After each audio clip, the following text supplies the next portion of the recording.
is Alan Phillips. I am editor of the World Today magazine, published by Chatham House. Recently, Chatham House held a round table to discuss relations between Britain and the Gulf Arab states. With me today to continue the discussion are Jane Kinnamont from Chatham House and Mohammed El-Khatiri from MENA Insights. Jane, can I start with you? Since last year, when the British Parliament rejected a proposal for Britain to join in airstrikes on Syria, there's been a perception in the region that Britain, which had been at the forefront of military action, is now something of a laggard. How is Britain, as a projector of military force, seen in the Gulf states? You're right that the parliamentary vote against airstrikes on the Assad regime last year went down very badly with the Gulf governments, especially in Saudi Arabia. And it was seen as an indication, as you say, that Britain was lagging behind and that the Prime Minister was unable to deliver on strategic plans to take down Bashar Assad. Having said that, I think there's many people in the Gulf who still see Britain as too much focused on defence and on the defence business in its dealings with the Gulf countries at a popular level.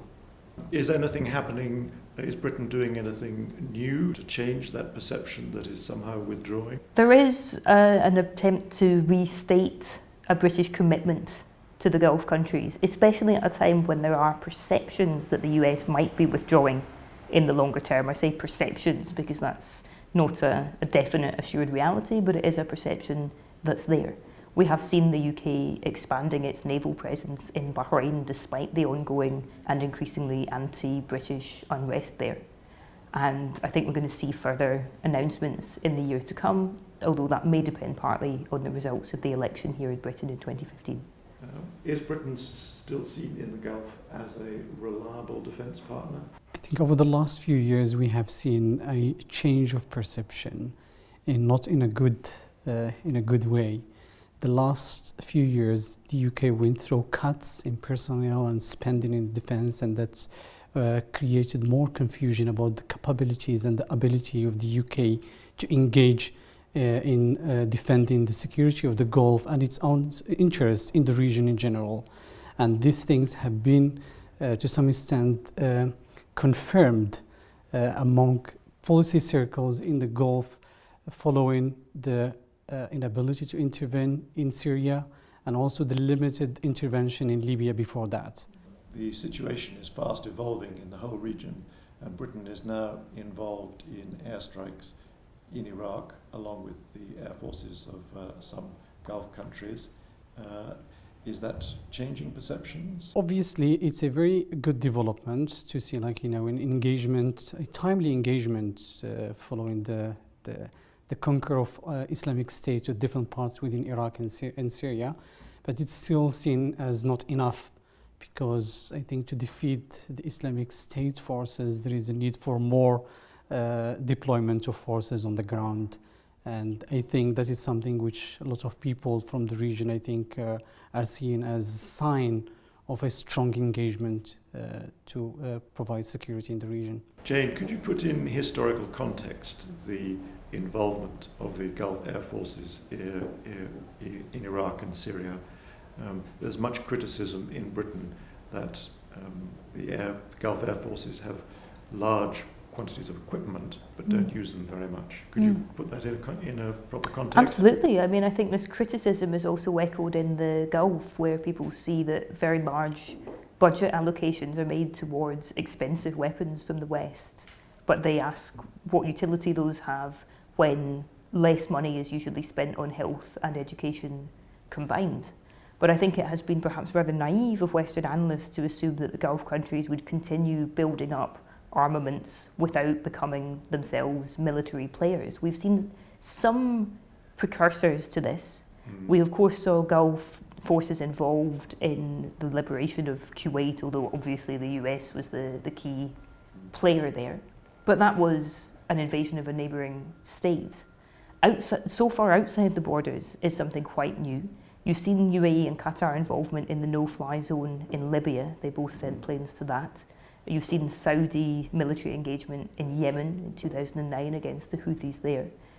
But nonetheless, going as far afield as Syria on such a big public scale and having Saudi Arabia involved is something quite distinct from the past. Some commentators in Britain would say have understood that there is a big change here, but nevertheless the number of aircraft involved is still absolutely minimal, even perhaps only symbolic. This is essentially a symbolic act. I think the US has said that 10% of the air raids have been carried out by Gulf and European forces without specifying how many by which. But symbolically it is something very important. You asked about historical context. I should also note that the foundation of the alliance between Britain and the Gulf is not oil. The foundation is defence, because the relations developed in the 19th century when Britain agreed to act as the Gulf's protector against external threats. So to have the Gulf participating in a coalition against a threat which Britain conceives of as a direct threat to the UK mainland is something that symbolically starts to address the asymmetry of military power and implies perhaps a more equal relationship in the future. But it's certainly not something that is an equal relationship now. That's very interesting. Do you see this as a toe in the water which is going to lead to more confident military steps? Let's talk about Saudi Arabia. Well, it really depends how successful the airstrikes are, and I think the airstrikes in Syria especially are unlikely to have much success. We don't have much indication from the ground that they're really succeeding in routing the Islamic State by any means. There's a serious risk that they may bolster Bashar Assad, and in Iraq we have countless examples in the past of airstrikes failing. Yes. There's been huge efforts to defeat insurgents in Fallujah, both with airstrikes and with ground forces, house-to-house raids, everything. Fallujah was one of the places that fell quickly and easily to the Islamic State because the civilian population there is so deeply alienated from the post-2003 Iraqi government. So what we may see is, if these strikes aren't successful, we may see something of a blame game and some nasty political fallout among members of the current coalition. Let's turn to the Muslim Brotherhood. Support or opposition to the Muslim Brotherhood has been a source of rare discord amongst Gulf states, particularly between Qatar and the United Arab Emirates. Mohammed, efforts are being made to calm this down. Are they succeeding? I think since the emergence of this disagreement among the GCC countries about the issue of support of the Muslim Brotherhood, there have been some developments. The negotiations are still going on. There is a list of things that was provided by Saudi Arabia, UAE, and Bahrain to their Qatari counterparts to cut their support to the Muslim Brotherhood, the logistical support in terms of media platforms, and again, any other financial support. But obviously, it is something to be seen. Over the last few weeks, commentators from the region and internationally were talking about the expel of senior Muslim Brotherhood figures out of Qatar, and obviously probably to Turkey, another country which is active in hosting and supporting Muslim Brotherhood members. But I think this is going to be a long process. Obviously, regaining trust among these members probably will take more time. The British government back in April announced it was carrying out a review of Muslim Brotherhood activities in Britain. We haven't seen this report yet. What do you think is going to happen, Jane? Is the Brotherhood going to be banned? It seems likely that the report is going to find that the Brotherhood itself isn't a terrorist organisation and that Britain does not have grounds to ban it, that campaigning for peaceful political change overseas is not something that is illegal here in Britain. But there have been suggestions through leaks to the media that certain activities of the group might be banned. To what extent that's a fig leaf to appease the concerns of Gulf allies isn't yet entirely clear, and I imagine the final wording of the reports and the way that it's going to be packaged is something that is still being decided. But it's a longer term issue that goes beyond the Muslim Brotherhood. There's a great deal of unhappiness among the Gulf governments about the presence of all sorts of dissident groups in London, be they Sunni, Shia, Islamist, secularist, whatever. Some are, of course, political exiles whose rights are protected under asylum legislation because they fear persecution in their home countries.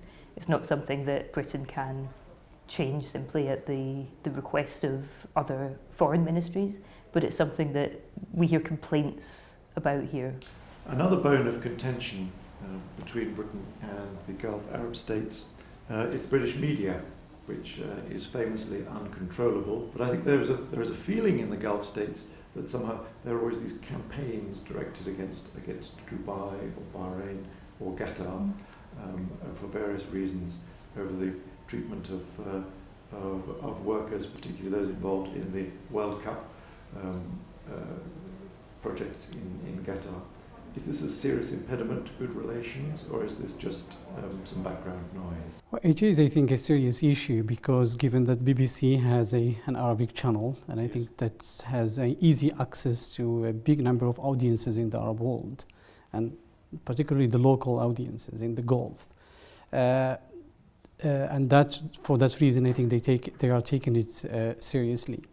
Given, in terms of comparing the local media with the international ones, particularly the BBC, I think one from the region will take that more as a credible source of news compared to the local state-owned or controlled ones. For that reason, I think the Gulf rulers and regimes look at this issue with a lot of concern, and this shift of media focus on the region started with the Arab Spring, particularly with the Bahrain events, which I think resulted in a lot of differentiated political elites in the region, particularly on the coverage of events, which they perceived to be biased and not balanced. I think if there is anything to be said, that you would have a lot of reach out from the British media towards the think tanks and public institutions to include their views and opinions in any coverage, so to avoid being accused biased and offer opportunities of a balanced coverage. Prime Minister Cameron met President Rouhani recently. Is this being watched closely in the Gulf? Is this a source of concern? It absolutely is, because very unfortunately this historic opportunity to potentially reach a nuclear deal with Iran comes at a time when Iran has consolidated its military influence in several Arab countries to an extent that really alarms the Gulf Arab states. And they don't see the US or the UK having done anything to prevent this happening in Syria and in Iraq. If anything, the US is essentially accommodating Iran playing an even greater role in Iraq, because the Iranian militias are one of the few forces that will actually go on the ground, as we discussed, and tackle the Islamic State. It's an issue that I think is being led by the US, and I think most of the frustration of the Gulf states has been expressed to the US, but it's clearly also an issue that they raise regularly with their British counterparts. If Iran is seen as a threat, what can the Arab Gulf states do about it if America is not willing to share their views? Well, they have a different approach depending what states you look at. So I think it's the UAE and Saudi Arabia, or at least parts of the Saudi establishment, that have been most exercised about Iran potentially being a threat. You have had hints from senior Saudis that Saudi Arabia might pursue its own nuclear program. This may just be saber rattling, but this is certainly a message that has come out repeatedly. The possibility of some kind of unilateral Gulf attack on Iran, though, seems to be discounted by almost everybody. The Gulf might be showing more military assertiveness, but to go right out of line with Western policy would be something probably far too risky. All that said, you do at the other end of the spectrum have Oman, which has been a host for negotiations between the US and Iran. You have Qatar, which has had stresses with Iran over Syria, but which reiterates that Iran is its neighbour and is a long-term trading partner going back for centuries. So you have those in the Gulf saying also, we need to find our own accommodation. Whatever the Americans do, they won't be here forever. We need to find ways to live in our neighbourhood with our neighbours. On that note, we shall wrap it up. Thank you very much, Jane. Thank you very much for having me. Thank you.